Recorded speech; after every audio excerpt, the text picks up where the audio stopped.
একটা বেড থেকে প্রায় 1 মণ লবণ কালেকশন করা যায়। আর 1 মণ লবণের দাম হচ্ছে 500 টাকা। আপনার নাম কি যেন? মোহাম্মদ রিদওয়ান। রেদওয়ান। বাড়ি কোন জায়গায়? বাড়ি নীলা পানকালি। বহুদিন ধরে লবণ চাষ দেখার একটা প্রচণ্ড ইচ্ছে ছিল আমার, কিন্তু সময় আর সুযোগ হয়ে ওঠেনি, যার কোনো যাওয়া হয়নি এবং দেখা হয়নি।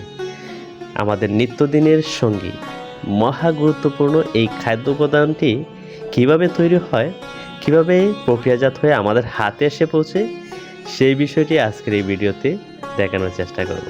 হ্যাঁ বন্ধুগণ, লবণ চাষ দেখার জন্য আমরা এসেছি আজকে বাংলাদেশের লবণ চাষের জন্য একটা বিখ্যাত একটি এলাকা, টেকনাফের নীলা এলাকা।